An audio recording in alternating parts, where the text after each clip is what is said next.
So the slam rules for tonight, your story must be on time. On time is how long? 5 minutes, that's right. And at 5 minutes, you will hear this note. Thank you for the Joyce Kim Honorary Orchestra. Come on. That is 20 years of music conservatory, folks. So that will be at 5 minutes. That means it's pretty much time to wrap it up, get to the end of your thought, make it happen. If, for some reason, some evil spirit moves you to just keep going, at 6 minutes, you are going to hear terrifying, intense. You're not going to forget that sound. And after 6 minutes, the judges also start deducting points. So before you hear that 3 beat, make sure we wrap it up. Your story also needs to be on topic. You don't need to repeatedly say the word water, but in general, we need to know that you are somehow on theme. So like if you go on to tell just a whole story about how awesome your wedding was and it was such an incredible night and so beautiful, and here's the hilarious thing that happened at the end, you were like, whoo, I was pretty dehydrated, so I went and grabbed a glass of water. This audience, you heard that wry laughter. This audience is discerning. They are smart. They are incredibly gorgeous. They are going to know, as will our judges, that you were not actually on theme, even though we will love the wedding story. Also, your story needs to be memorized. No props, no notes. It's inside you. Even if you are worried that you're going to forget it, here's the thing. It happened to you. You know it. Your body will take over. You've got this. It's going to be great. It also needs to be personal and true. It is your story to tell. It is not something made up. So if you come up here and you tell some story about how we can't vote out politicians that will actually vote to protect our children and the folks around us from things that are designed to harm them, we will know that you are either lying or a member of the NRA. So please tell true stories, and also vote a lot, as many times as you're allowed. The stories are also not going to be repetitive. We ask that no one repeat stories on any Moth stages. So that means in your relationships, especially those of you in long-term relationships, you can keep telling the same stories over and over. You can finish each other's stories, but here's the thing. Here at the Moth, we are in a forever prefrontal cortex honeymoon phase. You are never going to get over us, and we are never going to get over you. So all new stories each time. And lastly, our stories are respectful. We take care of each other at the Moth. So if you have anything in your story which could be construed as a word ending in phobia or, transphobia, homophobia, making fun of a culture other than your own, anything like that, think about it, bury it deep down, make it a diamond, make a ring out of that, sell that ring on Etsy. Don't tell anyone that it's your racist ring, just sell it. Don't put it in your story, and your story will be incredible and so much better for it. This is a judgment-free zone, and speaking of judgment-free, let's meet our judges! So I'm going to scan the room this way. Do we have any judges over on this side of the room? Oh, we have one up here. Oh, I think we're flowing like water. Okay, what is your water-themed judging team name? It's the Big Mothers. The Big Mothers. I like it. The Big Mothers. And the Big Mothers, M-A-C-H-E-R, we'll just transliterate for tonight. The Big Mothers. I love it. All right, going this way. Hey, judges, what is your possibly water-themed team name? The Ripples. All right, got the Big Mothers and the Ripples. And anybody else? Hey, what is jellyfish? Ooh, peanut butter and jellyfish? Okay, that is adorable. Peanut butter and jellyfish. That one got me right here. I feel like there's a children's book in there, so write it tonight before someone else takes it. All right, so let's give it up for the Big Mothers, the Ripples, and peanut butter and jellyfish!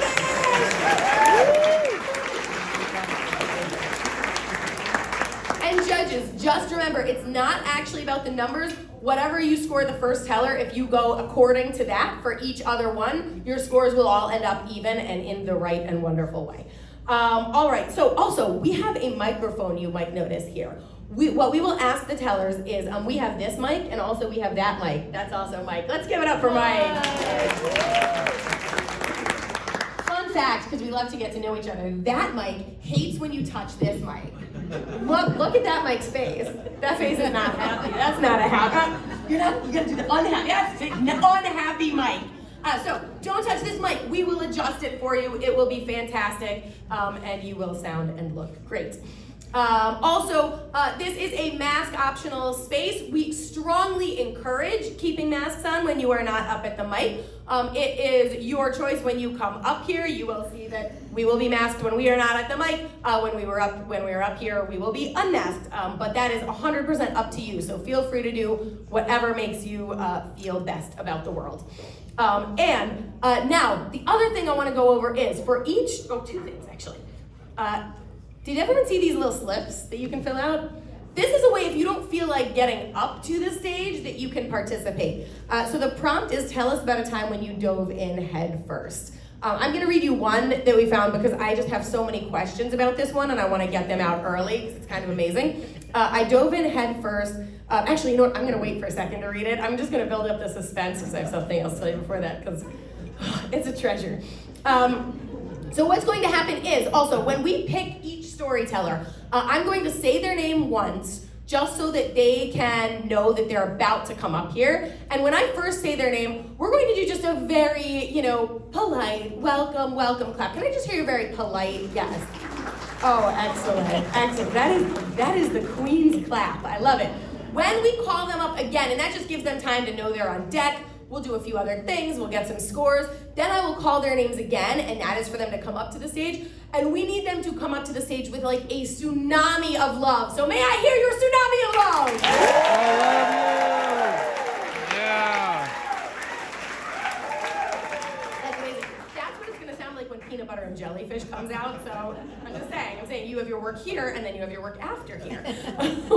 All right, so we're going to get the name for the first teller, and then we can do our very polite clap, and then I'm going to read you this amazing Dadaist.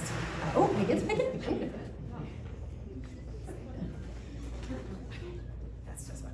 Okay, so on deck, our first teller of the evening is Alan Teller. What an auspicious name. Alan Teller, you are on deck. All right. Alan, if you are here, you are on deck. All right, so a time I dove in head first. I was chosen as a participant in a cat circus in Moscow, Russia, without knowing Russian, but receiving directions in it. But were they the cat? I want everyone to just look at the seat next to them. Was it a human in a cat circus? I have so many questions. Please find me at the break. I just want to know. And if you are a cat, I extra can't wait to meet you. And your handwriting is fantastic. Your paw writing is fantastic. All right, we are about to get started with our first teller. So please welcome our first perfectly named Alan Teller to the stage.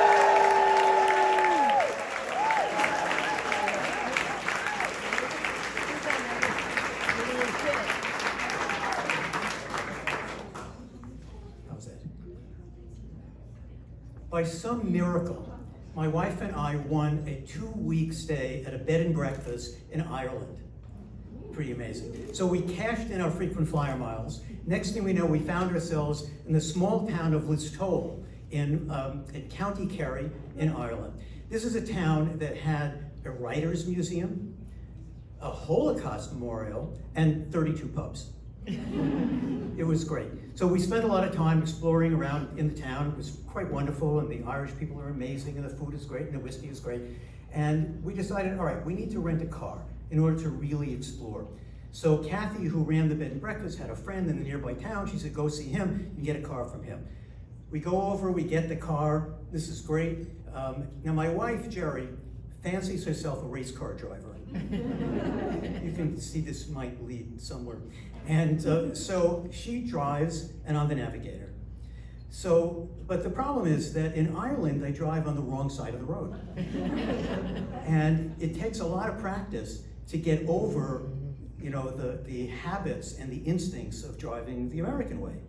So the whole time that she's trying to drive, his car is veering to the left and going, no, to the right, and she's veering to the left, no, to the right. And it becomes straight, and we're driving not too bad, although the relationship is frayed a bit while this is happening. So we're driving along on this tiny, tiny little road, and the weather in Ireland is very iffy. And so sometimes it's very sunny, and sometimes it's very cloudy. All of a sudden, the sun bursts through.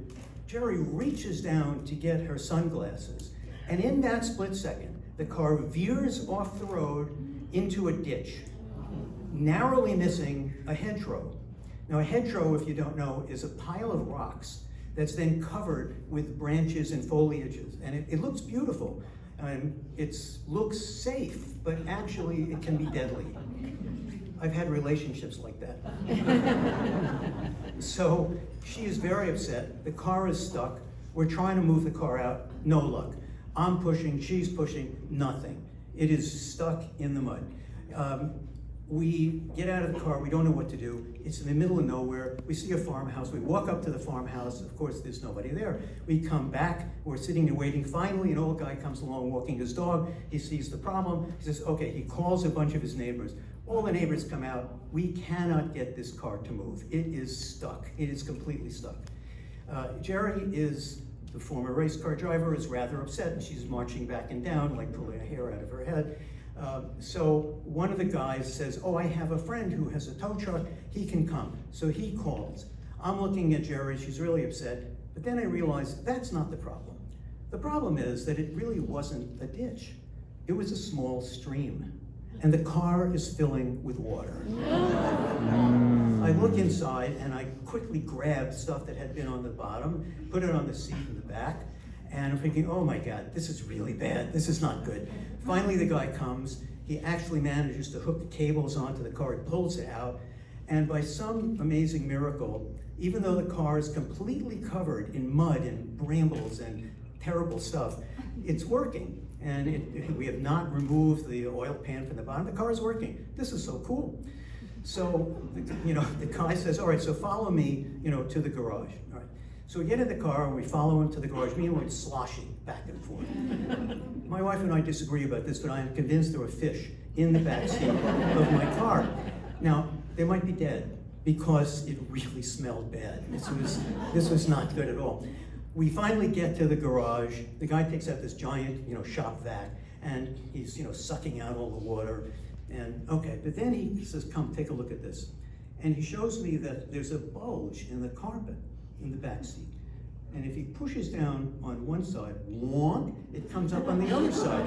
And he pushes down again, and it's wonk, on the other side. So it is rather clear that there's water trapped in the car. So he goes and he takes the car and he puts it up on the lift. I didn't know this, but there are 4 plugs on the bottom of all cars for just this emergency. Who knew? So he takes out the stuff and he has buckets underneath, and water is pouring out, absolutely pouring out. There's vegetation from the near miss with the wall. The fish were not there, but there's all sorts of terrible stuff. It's really stinking. So I turned to Jerry and I said, we got it. We have to tell the car rental place, all right? and we have to tell Kathy, the woman who turned us on to the car rental place. So Jerry's not so sure about this. And she says, you know what? Let's ask the mechanic. Okay, so we walk up to the mechanic and she explains to him, what I would like to do. At which point the mechanic walks up to me and he gets about this close to my face. And he stares at me. And then there is a silence. Like that. And he says, and I quote, "You keep your fucking mouth shut! You don't say a damn thing! If they find out there was water in the car, they'll make you pay for everything! What you do is we'll clean it up, and then you go and you get some Febreze. And not the generic shite either. And no one will know the difference." So we were somewhat taken aback by this and, kind of jumped back and went, okay. And then he takes the car off and he gets it washed and it comes back. It looks great, it looks perfectly fine. So we spent the next week, oh, by the way, this was the first day we had rented the car. We spent the next week with the heater blasting, the windows open, a newspaper in the back sopping up the water that seems to keep rising no matter what happens. More and more of water is coming up from the back. And we're tooling around, chowdering away, thank you, chowdering our way around the coast of Ireland, and you're being amazed by the landscape and the people and the whiskey and everything else. We finally come back, we bring the car to the guy. He says, "Oh, I forgot, I even rented it to you. Any problems?" Nope, not at all, no problems at all, perfectly fine, thank you very much, this is just great. We give him the car, we get in the cab, we go back to our place, we fly back to Chicago the next day. So I've learned two basic, really interesting lessons from this. One is that truth is malleable. You can still be a good person and not necessarily tell all the truth all the time. This is, I know, an ethical slippery slope, but I'm willing to take it. The next thing I learned is that Febreze is fucking great. Thank you very much.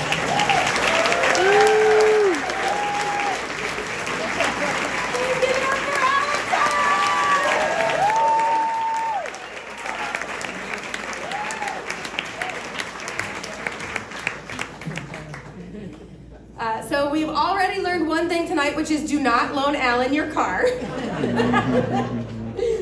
Oh. Look, we haven't heard the other side of this story yet. So our next on-deck teller, just so we know, our next on-deck teller is Louis Greenwald. Louis Greenwald. Such good polite clapping. All right, Louis, you are on deck. We have a couple more of our strips, so if you have some, you can fill them out. I call these the short and wet. A time I dove in head first, on day 5 of a 7-day bike ride across Iowa, I was suffering from heat stroke, so a beverage vendor let me submerge myself in the giant tub of ice. Second lesson of the night, don't buy drinks in Iowa. I dove in head first when my friends convinced me to go to the wave pool at Wisconsin Dells, even though I don't know how to swim. I had my inner tube and goggles and I was ready. The wave came, it tossed me around, and I was drowning, until my friend told me to stand up, and the water reached my knees. Always go in the wave pool with good friends. All right, judges, do we have some scores for Alan? All right, so on the count of 3, I'm going to count to 3, and then on the count of 3, what you're gonna do is put your scores in the air. 1, 2, 3.